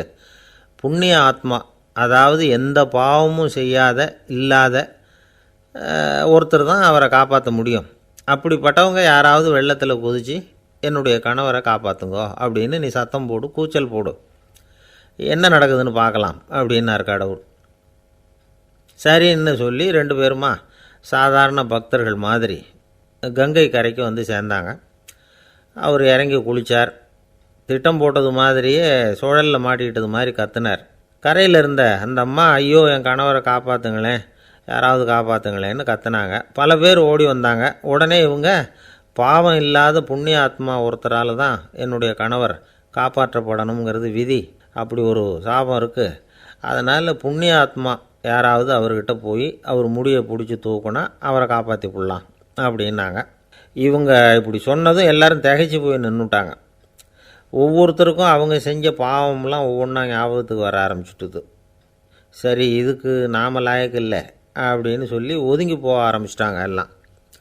இந்த சமயத்தில் யாரோ ஒருத்தர் வேகமாக ஓடி வந்தார், ஆற்றுல குதித்தார். அவர்கிட்ட போனார், முடியை பிடிச்சார், தூக்குனார், அவரை காப்பாற்றி கரைக்கு கொண்டுட்டு வந்துட்டார். அப்படி காப்பாற்றின அந்த ஆளை இவங்க 2 பேரும் தனியாக கூப்பிட்டுக்கிட்டு ஒரு மண்டபத்துக்கு வந்துட்டாங்க. வந்து விசாரிக்கிறாங்க. நீ யாரப்பா அப்படின்னு கேட்குறாங்க. ஏதும் தெரியாத மாதிரி. நான் இந்த ஊர் அன்ன சத்திரத்தில் வேலை செய்கிற ஒரு சமையல்காரன் அப்படிங்கிறார். நீ வந்து கங்கையில் குளிக்கிறது உண்டான்னு கேட்டிருக்காங்க. நான் இந்த ஊர்லேயே தான் இருக்கிறேன், இருந்தாலும் தினமும் கங்கையில் குளிக்கிறதில்ல, எப்போவாவது ஒரு நாள் அங்கே குளிப்பேன் அப்படின்னார். கங்கையில் மூழ்கி எழுந்திரிச்சா பாவம்லாம் தொலையும்னு சொல்கிறாங்க. அப்படி இருக்கிறப்போ அங்கே இன்றைக்கி கங்கையில் குளிச்சுக்கிட்டு இருக்கிறவங்கெல்லாம் தங்களை வந்து புண்ணிய ஆத்மாவா நினைக்கல. கங்கையில் குளிக்காத நீ உன்னை வந்து புண்ணிய ஆத்மாவா நினச்சி என்னை காப்பாற்ற வந்திருக்கிற, அது எப்படி அப்படின்னு கேட்டார். அதுக்கு அந்த ஆள் சொல்கிறான், கங்கையில் குதித்ததுக்கு அப்புறம் தானே உங்களை காப்பாற்ற போகிறோம். அப்படி குதிக்கும் பொழுது என்னுடைய பாவம்லாம் போயிருக்கும்ல, நான் புண்ணிய ஆத்மாவாக ஆயிருப்பேனே, அதனால தான் துணிஞ்சு வந்து உங்களை காப்பாற்றினேன் அப்படின்னா. கடவுளும் தேவியும் அவனுக்கு வந்து காட்சி கொடுத்தாங்களாம். இப்படி ஒரு கதை உண்டு. அதாவது கங்கையில் குளிச்சுக்கிட்டு இருக்கிறவங்களுக்கே தங்களுடைய பாவம் போகுங்கிற நம்பிக்கை பரிபூர்ணமாக இல்லை. குளிக்காத ஒருத்தனுக்கு அந்த நம்பிக்கை இருந்தது. அதனால் அவனால் கடவுளை பார்க்க முடிஞ்சது. கடவுளை வந்து நாமளும் பார்க்க முடியுமா முடியாதா அப்படிங்கிற குழப்பம்லாம் நமக்கு வேண்டியதில்லை. நம்பிக்கையோடு வாழணுங்கிற உண்மையை மட்டும் இந்த கதையிலேருந்து புரிஞ்சுக்கிட்டால் போதும். ஏன்னா இந்த கதையை கேட்டுட்டு ஒரு நண்பன் குதர்க்கமாக ஒரு கேள்வி கேட்டான். ஏன் சார், கங்கையில் குளித்தா பாவம் போயிடும்னு சொல்கிறீங்களே, நான் எனக்கு வேண்டாத ஒருத்தனை அழைச்சிட்டு போய் கங்கையிலேயே தள்ளி விட்டுட்டு அதுக்கப்புறம் அங்கேயே முழுக்க போட்டுட்டு நான் செஞ்ச பாவத்தை வந்து அதுலேயே கழுவி விட்டுட்டு மறுபடியும் உங்ககிட்ட வந்துடுறேன்னு வச்சுக்கோங்க, நீங்கள் என்னை வந்து புண்ணிய ஆத்மான்னு ஏற்றுக்குவீங்களா அப்படிங்கிறான். ஆள் கொஞ்சம் ஆசைந்தான், நம்மளே அங்கே அழைச்சிட்டு போனாலும் போயிடுவான். இமயமலை அடிவாரத்தில் ஒரு மடம். அங்கே ஒரு சன்னியாசி இருந்தார். அவர்கிட்ட ஒருத்தர் வந்தார். சுவாமி, ஆசையை உதற நினைக்கிறேன், முடியல, ஒட்டிக்கிட்டே வருது அப்படின்னாராம். இப்படி உட்கார ஒரு கதை சொல்கிறேன் அப்படின்னு சொல்லி அவர் சொல்ல ஆரம்பித்தாராம். அவர் சொன்ன கதை என்னென்னா, ஒரு ஊரில் ஒரு ஆள் இருந்தான். அவன் பேர் குப்புசாமி. அவன்கிட்ட எப்பவும் ஒரு பழைய தொப்பி இருக்கும், விடவே மாட்டான். அதனால் அவனை எல்லோரும் தொப்பி சாமி அப்படின்னு தான் கூப்பிடுறது வழக்கம். ஒரு புது தொப்பி வாங்கிக்கப்படாதாப்பா அப்படின்னு நண்பர்கள்லாம் சொல்லி பார்த்தாங்க. பணத்துக்கு எங்கே போவேன் அப்படின்னு விட்டானா. பணம் வச்சுருக்கான், செலவு பண்ண மனசு வரல, மகா கஞ்சன். பழைய பாட்டில்கள்லாம் வாங்கி விற்றுக்கிட்டு இருந்தான். அப்படி ஒரு தடவை பழைய கண்ணாடி சாமான்களை ஏலத்தில் எடுத்தப்போ அதில் ஒரு அருமையான சென்ட்டு பாட்டில் கிடச்சிது. உடனே ஒரு ஐடியா பண்ணான். அந்த சென்ட்டை வந்து சின்ன சின்ன பாட்டில்களில் அடைச்சி ஜன்னல் ஓரமாக அடுக்கி வச்சுட்டான். அதை விற்றா நிறைய பணம் கிடைக்குமே, அதனால். இதுக்கு இடையில் ஒரு நாள் அவன் வந்து அப்படியே உட்காந்துருந்தான். அந்த நேரம் நண்பன் வந்தான். ஏண்டா, உன் பழைய தொப்பியை மாற்றப்படாதா, ஊரில் எல்லோரும் கேலி பேசுகிறாங்களே உன்னை தொப்பி சாமின்னு அப்படின்னு சொல்லி கேட்டிருக்கான். இந்த சென்ட்டு பாட்டில் விற்றதும் பணம் வரும், அதுக்கப்புறம் பார்க்கலாம் அப்படின்னு நானா இவன். சரி வா, நீச்சல் குளத்துக்கு போயிட்டு வருவோம் அப்படின்னு கூப்பிட்ருக்கான் நண்பன். 2 பேரும் போனாங்க. அதே நேரம் அந்த ஊர் நீதிபதியும் அங்கே குளிக்க வந்தாராம். அவர்கிட்ட இருந்தது விலை வசந்த ஒரு புது தொப்பி. அதை அங்கே இருந்த ஸ்டாண்டில் மாட்டிவிட்டு குளிக்க போனார். இதுக்கிடையில் குப்புசாமி குளிச்சுட்டு வந்தான். அவனுடைய பழைய தொப்பியை காணலை. அந்த புது தொப்பியை பார்த்தா இது நண்பனுடைய வேலை தான் அப்படிங்கிறதாக புரிஞ்சுக்கிட்டு அதை எடுத்து மாட்டிகிட்டு வந்துட்டான். நீதிபதி குளிச்சுட்டு வந்து பார்க்குறாரு, தொப்பியை காணும். போலீஸில் புகார் கொடுத்தார். அவங்க வந்து தேடினாங்க. ஒரு மூலையில் பழைய தொப்பி கிடச்சிது. அடடா, இது நம்ம குப்புசாமியோட தொப்பி இல்லையா அப்படின்னு நானா ஒருத்தன். உடனே அவன் வீட்டுக்கு தேடிட்டு போயிருக்காங்க. அங்கே போய் பார்த்தா புது தொப்பி அங்கே இருக்குது. உடனே அவனுக்கு 1000 ரூபா அபராதம் போட்டாங்களாம். அவன் பணத்தை கட்டிவிட்டு ரொம்ப எரிச்சலோடு வீட்டுக்கு வந்தான். பழைய தொப்பி கண்ணில் பட்டுது. மறுபடியும் உன்னால் தானே எனக்கு 1000 ரூபா நஷ்டம் அப்படின்னு சொல்லி அதை எடுத்துக்கிட்டு அப்படி போயிருக்கான். அந்த ஊர் குளத்தில் வீசி எரிஞ்சிட்டு வந்துட்டான். அது மீன் பிடிக்கிற ஒருத்தன் கையில் சிக்கிச்சு. அவன் வர்ற வழியில் அதை எடுத்து வேகமாக வீசி எறிஞ்சான். அது நேராக குப்புசாமி வீட்டு ஜன்னல் வழியாக உள்ளே வந்து இந்த சென்ட்டு பாட்டில்கள் மேலே விழுந்து எல்லாம் உடஞ்சி நொறுங்கி போச்சு. குப்புசாமி பார்த்தான். தோட்டத்தில் ஆழமாக ஒரு குழியை வெட்டினான். அந்த தொப்பியை போட்டான், மூடிவிட்டான். இதை அடுத்த வீட்டுக்காரன் பார்த்தான். ஏதோ புதையல் தான் வச்சுருக்கான் போல இருக்குன்னு நினச்சான். போலீஸில் போய் புகார் கொடுத்துட்டான். மறுபடியும் போலீஸ் குழியை தோண்டினாங்க. பழைய தொப்பி மறுபடியும் வெளியில் வந்தது. எல்லோரும் சிரிக்கிறாங்க. அன்னைக்கு ராத்திரியே அந்த தொப்பியை எடுத்துக்கிட்டு நேராக புறப்பட்டான். ஒரு கல்லில் அதை சேர்த்து கட்டி குடிநீர் தொட்டி இருக்கும்ல, அதில் போட்டுட்டு வந்துட்டான். இனிமேல் என்ன பண்ணும் பார்ப்போன்னு. ஒரு நாள் திடீர்னு குழாயெல்லாம் அடைப்பட்டு போச்சு. மாநகராட்சி அலுவலர்கள் வந்து என்னன்னு பார்த்தா அந்த பழைய தொப்பி குழாயை அடைச்சிக்கிட்டு இருக்குது. இது குப்புசாமியோட தொப்பிங்கிறது தான் எல்லாருக்கும் தெரியுமே. உடனே குடிநீரை வந்து பாழாக்கணத்துக்காக குப்புசாமிக்கு கோர்ட்டு 2500 ரூபா அபராதம் போட்டுவிட்டுது. அதையும் கட்டிவிட்டு வெளில வந்தான். கடைசியாக முடிவு பண்ணான். ஒரு நெருப்பு குச்சியை கிழிச்சான், தொப்பியை கொளுத்தினான், எரிஞ்சுது. எடுத்து வெளில எரிஞ்சான். கொஞ்ச நேரத்தில் தீ அணைப்பு படம் வந்துட்டுது. ஆமாம், இவன் எடுத்து எரிஞ்சது வெளியில் விழுந்து வீட்டு கூரையே பற்றிக்கிட்டு எரிய ஆரம்பிச்சுட்டுது. அவனோட பணத்தாசையும் அதோடு சேர்ந்து எரிஞ்சு போச்சான். இப்படி ஒரு கதை. இந்த கதையை சொல்லி முடித்தார் அந்த இமயமலை அடிவாரத்தில் இருந்த சன்னியாசி. இப்போ அந்த குப்புசாமி எங்கே இருக்கிறான்னு கேட்டார் எதிரில் இருந்தவர். இதோ உன் எதிரிலே இருக்கிறான், நான் தான் அந்த குப்புசாமி அப்படின்னாரான் அந்த சன்னியாசி. அந்த குப்புசாமிகிட்ட இருந்தது மாதிரி ஒரு பழைய தொப்பி நம்ம ஒவ்வொருத்தர்கிட்டையும் உண்டு. அதை எப்படி தொலைக்கிறதுன்னு தெரியாமல் தடுமாறிக்கிட்டு இருக்கிறோம். அது என்ன தொப்பிங்கிறீங்களா? அதுதான் நம்மை சூழ்ந்திருக்கிற மாயை அப்படிங்கிறார் சுவாமி சின்மயானந்தர். மெய்ஞானம் கிடைக்கிறப்போ மாயை வந்து எரிஞ்சு போகும் அப்படிங்கிறது அவருடைய கருத்து. நம்மால் ஒருத்தர் வேகமாக ஓடி வந்தார். காலில் மாட்டியிருந்த பழைய செருப்பு ரெண்டையும் ஆவேசமாக தூக்கி ஒரு கிணத்துல போட்டுட்டு வெறுங்காலோடு நடந்து வந்துக்கிட்டு இருக்கிறார். ஏன் அப்படி பண்ணீங்க அப்படின்னு கேட்டோம். அந்த செருப்புக்கு சொந்தக்காரன் வந்து பின்னாடி வந்துக்கிட்டு இருக்கிறான், அதனால் அப்படி பண்ணேன் அப்படிங்கிறார் இவர். ஒரு ஊரில் ஒரு இளைஞன் இருந்தான். ஒரு நாள் அவன் ஒரு குருவை தேடிக்கிட்டு புறப்பட்டான். ஊரை விட்டு வெளியில் போனான். போகிற வழியில் ஒரு காடு. அந்த காட்டில் ஒரு மரத்தடியில் ஒரு பெரியவர் உட்காந்துருக்கிறார். அமைதியாக மௌனமாக அவர் அமர்ந்திருக்கிறார்.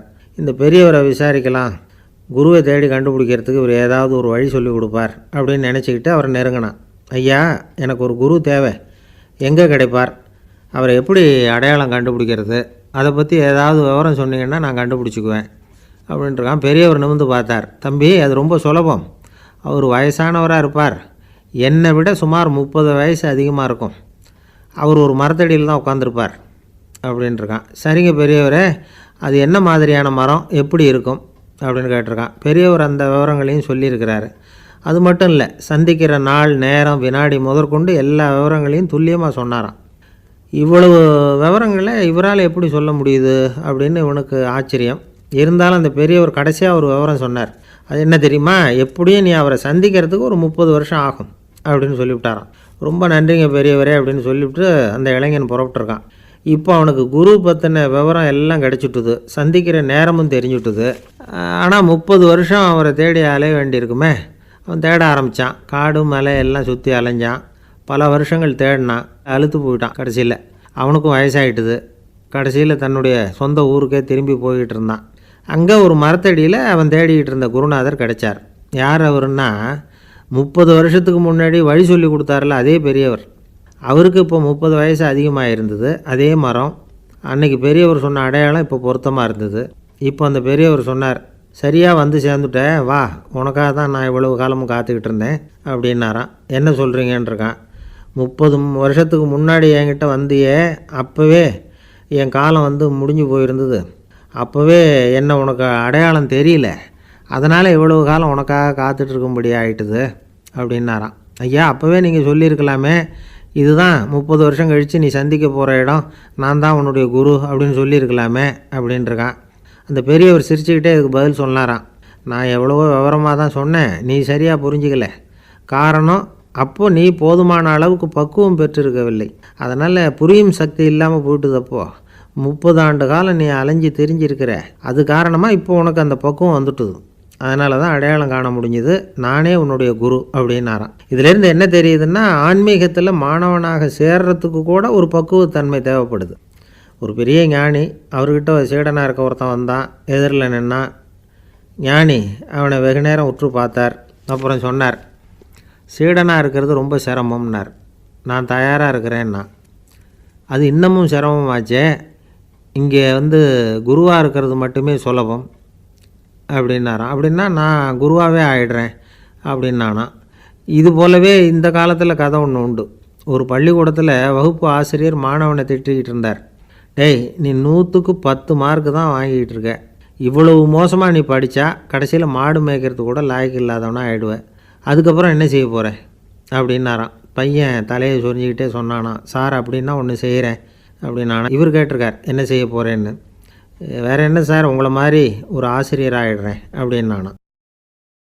எனக்கு இது மட்டும்தான் சார் தெரியும், இதை தவிர வேறு எதுவும் தெரியாது அப்படின்னு சொல்லிக்கிட்டே காலம் தள்ளுறவங்க ரொம்ப பேர். அவங்களெல்லாம் கஷ்டப்பட வேண்டியிருக்கும். ஒருத்தர் தன்னுடைய தொழிலில் ரொம்ப கெட்டிக்காரராக இருக்கலாம்.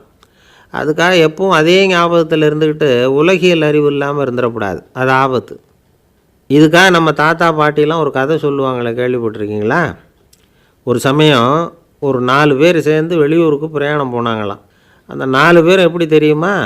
ஒருத்தர் வேதாந்தி, இன்னொருத்தர் சங்கீத வித்வான், 3வது ஆள் வைத்தியர், 4வது ஆள் ஜோசியர். இவங்க 4 பேரும் நண்பர்கள். அதனால் சேர்ந்து புறப்பட்டாங்க. வழியில் ஒரு ஊரில் தங்கினாங்க. இருட்டி போச்சு. அதனால் இன்றைக்கி ராத்திரி இங்கேயே தங்கி இருந்துட்டு நாளைக்கு புறப்படலாம் அப்படின்னு தீர்மானம் பண்ணாங்க. சாப்பாட்டுக்கு என்ன பண்ணுறது? அங்கேயே கடத்தெருவுக்கு போய் சாமான்லாம் வாங்கியாந்து சமைச்சு சாப்பிட்லாம்னு முடிவு பண்ணாங்க. 4 பேர் இருக்கிறதுனால ஆளுக்கு ஒரு காரியமாக செய்யலாம் அப்படின்னு வேலையை பிரிச்சுக்கிட்டாங்க. வைத்தியர் கரிகாய் வாங்க போனார், வேதாந்தி எண்ணெய் வாங்க போனார், ஜோசியர் பலசரக்கு வாங்க போனார், சங்கீத வித்வானுக்கு சமைக்கிற வேலை. எல்லாம் சரி. ஆனால் நடந்தது என்ன தெரியுமா? கடைத்தெருவுக்கு காய்கறி வாங்க போனார்ல வைத்தியர், அங்கே போய் மார்க்கெட்டில் பார்த்தார். ஒவ்வொரு கரிகாயாக எடுத்து பார்த்தார். இது பித்தம், உடம்புக்கு ஒத்துக்காது, இது வாயு, உடம்புக்கு ஒத்துக்காது அப்படின்னு ஒவ்வொன்றா தள்ளினார். கடைசியில் ஒன்றுமே தேரல, வெறுங்கையோடு திரும்பி வந்துக்கிட்டு இருக்கிறார்.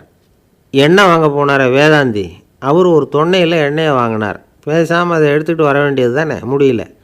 அவருடைய வேதாந்த மூளை சிந்திக்க ஆரம்பிச்சுட்டுது. இந்த தொன்னைக்கு எண்ணெய் ஆதாரமா அல்லது எண்ணெய்க்கு தொன்னை ஆதாரமா அப்படிங்கிற ஆராய்ச்சியில் இறங்கினார். என்னாச்சு தெரியுமா? அப்படி கவுத்து பார்த்தார். வாங்கின எண்ணெய் பூராவையும் வழியில் கொட்டிவிட்டு வெறும் தொன்னையோடு சேர்ந்தார். பலசரக்கு வாங்க போனார் ஜோசியர், அவர் ஒரு வழியில் பார்த்தார். வழியில் வந்தவங்களெல்லாம் அங்கங்கே ஒரு மரத்தடியில் உட்கார வச்சு அவங்களுக்கெல்லாம் ஆர்வம் சொல்ல ஆரம்பிச்சிட்டார். அப்படி ஒவ்வொருத்தராக சொல்லி முடிச்சுட்டு கடத்தருக்கு போய் சேர்ந்தார். இவர் அங்கே போய் சேர்றதுக்குள்ளே ரொம்ப நேரம் ஆகிட்டுது. கடையெல்லாம் பூட்டிவிட்டு போயிட்டாங்க. என்ன செய்கிறது? அவரும் வெறுங்கையோடு திரும்பி சேர்ந்தார். சரி, இவங்க கதை தான் இப்படி ஆச்சு. அங்கே சமைக்கிறதுக்காக உட்காந்துருந்தார் சங்கீத வித்வான், அவர் கதை என்னாச்சு தெரியுமா? அங்கே அவர் அடுப்பை பற்ற வச்சு ஒலையை கொதிக்க வச்சார். அதாவது ஒரு பானையில் தண்ணியை ஊற்றி அடுப்பில் வச்சார். அது கொதிக்க ஆரம்பிச்சிது. தண்ணி கொதிக்கிற சத்தம் இருக்குதுல்ல, அது இவருக்கு தாளம் போடுறது மாதிரி இருந்தது. ஒரே குஷி, பாட ஆரம்பிச்சிட்டார். பாடிக்கிட்டே உற்சாகமாக கையில் இருந்த கரண்டியால் அந்த பானையில் தட்டினார், தாளம் போடுறதா நினச்சிக்கிட்டு. அவ்வளவுதான், பானை பட்டுன்னு உடஞ்சி போச்சு. தலையில் கையை வச்சுக்கிட்டு அவரும் உட்காந்துட்டார். எந்த தொழில் தெரிஞ்சாலும் சரி, அதை புத்திசாலித்தனமாக பயன்படுத்த தெரியலன்னா ஆபத்து தான். அதுக்காக தான் இந்த கதை. ஒரு பஸ்ஸு டிரைவர் ரொம்ப கெட்டிக்காரர். பஸ்ஸை ரொம்ப திறமையாக ஆபத்து இல்லாமல் ஓட்டினதுக்காக பரிசுலாம் வாங்கினவர். அவரே ஒரு படகு ஓட்டுறதுக்காக அழைச்சிட்டு போயிருக்கிறாங்க, மோட்டார் படகு. அதையும் ரொம்ப திறமையாக தான் ஓட்டிகிட்டு போயிருக்கிறாரு. நடுக்கடலில் போனதும் படகு நின்று போச்சு. மோட்டாரில் ஏதோ கோளாறு. என்ன செய்யலாம் அப்படின்னு அந்த டிரைவரை கேட்டிருக்கிறாங்க படகுல இருந்தவங்கெல்லாம். அப்போ அவர் சொன்னாராம், கவலைப்படாதீங்க, ஒன்றும் பிரச்சனை இல்லை, எல்லோரும் கொஞ்சம் கீழே இறங்கி பின்னாடி தள்ளுங்க, மோட்டார் ஸ்டார்ட் ஆகிடும் அப்படின்னாராம். ஒரு காலத்தில் பிரஷ்யா அப்படின்னு ஒரு தேசம் இருந்தது. இப்போ ஜெர்மனி இருக்குல்ல, இதோட பெரும்பகுதி ஒரு காலத்தில் பிரஷ்யாங்கிற பேரில் இருந்தது. அப்போ அதுக்கு அரசராக இருந்தவர் மகா ஃப்ரெடரிக், அதாவது ஃப்ரெடரிக் தி கிரேட் அப்படின்னு சொல்லுவாங்க. அந்த ராஜாவுக்கு ஒரு சந்தேகம், நாம் பல வகையான வரிகளை விதித்து வசூல் பண்ணுறோம், அப்படி பண்ணியும் வருமானம் குறைஞ்சிக்கிட்டே போகுதே, இதுக்கு என்ன காரணமாக இருக்கும்? இதுதான் அவருக்கு ஏற்பட்ட சந்தேகம். ஒரு சமயம் அந்த அரசர் தம்முடைய அமைச்சர்களையும் பிரபுக்களையும் தளபதிகளையும் கூப்பிட்டு ஒரு விருந்து வச்சார். விருந்து முடிஞ்சதும் அவங்கள பார்த்து இந்த சந்தேகத்தை கேட்டார். வரிகள் அதிகமாக விதித்து வருமானம் குறையறதுக்கு என்ன காரணம் அப்படின்னு கேட்டார். பல பேருக்கு இதுக்கு சரியாக பதில் சொல்ல தெரியல. அனுபவசாலியான ஒரு தளபதி எழுந்திருச்சார். அரசே, அது எப்படிங்கிறத இப்போ உங்களுக்கு காட்டுறேன்னார். உடனே ஒரு பெரிய பனிக்கட்டி ஒன்றை தன்னுடைய கையில் எடுத்தார். அதை அப்படியும் எப்படியும் திருப்பி பார்த்தார். அப்புறம் அடுத்தவர்கிட்ட கொடுத்தார். அவரும் அதை அப்படியும் இப்படியும் திருப்பி பார்த்துட்டு அடுத்தபடியாக இருந்தவர்கிட்ட கொடுத்தார். இப்படியே இதை ஒவ்வொருத்தராக பார்த்துட்டு ஒவ்வொரு கையாக மாறி கடைசியில் மன்னர் கைக்கு போய் சேர்ந்தது. மன்னர் கைக்கு அந்த பனிக்கட்டி போய் சேர்ந்தப்போ அது கொஞ்சம் கொஞ்சமாக உருகி ஒரு பட்டாணி கடலை சைஸுக்கு ஆகிட்டுது. மன்னர் யோசனை பண்ணார், வரி அதிகமாக போட்டாலும் வந்து சேர்றது குறைவாக இருக்கிறதுக்கு என்ன காரணம் அப்படிங்கிறது அவருக்கு புரிஞ்சு போச்சு. காலம்தான் மாறிக்கிட்டு இருக்கே தவிர இந்த கையூட்டு வாங்குகிற பழக்கம் மாறினதாக தெரியல. இன்னொரு ராஜா இருந்தார். அவர் தன்னுடைய ராஜாங்கத்தில் லஞ்ச ஊழலே சுத்தமாக இருக்கக்கூடாது அப்படின்னு நினச்சார். அவர்கிட்ட பல்வேறு துறைகளுக்கும் பொறுப்பாக இருந்த பல பேரும் ரொம்ப சுத்தமாகவும் நேர்மையாகவும் இருந்தாங்க. ஒரே ஒருத்தர் மட்டும் எல்லார்கிட்டையும் லஞ்சம் வாங்கிட்டே இருந்தார். அவரை வேறு வேறு துறைகளுக்கு மாற்றி பார்த்தாரு. அந்த ராஜா என்னென்னமோ பண்ணி பார்க்குறாரு. எந்த வேலையை கொடுத்தாலும் அதுலேயும் லஞ்சம் வாங்கிறதுக்கு ஒரு வழியை உண்டு பண்ணிக்குவார் அந்த ஆள். ராஜாவுக்கு இது ஒரு பெரிய தலைவலியாக போட்டுது. இவர் என்ன பண்ணுறது, இவருக்கு என்ன வேலையை கொடுக்கறது, கொஞ்சம் கூட லஞ்சம் வாங்கிறதுக்கு சான்ஸே இல்லாத ஒரு வேலையை கொடுக்கணும் அப்படின்னு திட்டம் போட்டார். ஒரு நாள் அவருக்கு அந்த உத்தரவும் போட்டுட்டார்.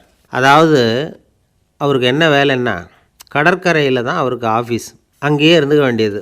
தினமும் எத்தனை கடல் அலை கரையில் வந்து மோதுது அப்படிங்கிறத கணக்கெடுத்து ராஜாவுக்கு தெரிவிக்க வேண்டியது. இதுதான் அவருக்கு வேலை. பேசாமல் அலையை எண்ணிட்டு உட்காந்துருக்கிட்டோம், அப்போவாவது அவர் லஞ்சம் வாங்குகிற சந்தர்ப்பம் இல்லாமல் போயிடும் அவருக்கு அப்படின்னு நினச்சார் ராஜா.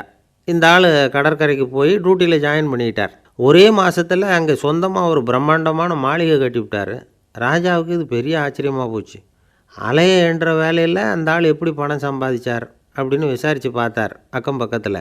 அந்த ஆள் என்ன பண்ணியிருக்கிறாருன்னா, கடற்கரையில் போய் பொறுப்பை ஏற்றுக்கிட்ட உடனே அங்கே இருந்த மீனவர்கள்கிட்ட எல்லாம் இந்த கரையில் வந்து ஒரு நாளில் வந்து மோதுகிற அலைகள் எத்தனை அப்படின்னு கேட்டிருக்காரு. அது எப்படிங்க தெரியும்னு இருக்காங்க அவங்க. தினமும் அந்த எண்ணிக்கை தெரியணும். நம்ம ராஜாவுக்கு தினமும் அறிக்கை அனுப்பணும், டெய்லி ரிப்போர்ட்டு. தவறுனா நீங்கள் இந்த கடலில் போய் மீன் பிடிக்கிறதுக்கு ராஜாவோட அனுமதி கிடைக்காது அப்படின்ட்டுருக்கார். உடனே மீனவர்களும் பயந்து போட்டாங்க. கடலுக்கு போகிறதுக்கு அனுமதி இல்லைன்னா பட்டினி கிடக்கிறது மாதிரி ஆகிடுமே. மெதுவாக அந்த ஆளுகிட்ட போனாங்க, காதோட காதாக சொன்னாங்க, ஐயா, எங்களால் வந்து கடல் அலையை வந்து எண்ண முடியாது. தினமும் எங்களால் முடிஞ்சதை உங்களுக்கு பணமாக கொடுத்துட்றோம். நீங்கள் தான் ராஜா கிட்ட சிபாரிசு பண்ணி நாங்கள் தொடர்ந்து மீன் பிடிக்கிறதுக்கு அனுமதி வாங்கி கொடுக்கணும் அப்படின்னு வேண்டிக்கிட்டாங்க. பணம் தினமும் வந்து சேர ஆரம்பிச்சுட்டுது. பதவியில் மற்ற பதவியோட இந்த பதவி எவ்வளவோ மேல் அப்படின்னு நினச்சிட்டான் அந்த ஆள். அது மட்டும் இல்லை, தயவு பண்ணி என்னை இந்த இடத்த விட்டு மாற்றி விடாதீங்க சார் அப்படின்னு வேற கேட்க ஆரம்பிச்சிட்டானா.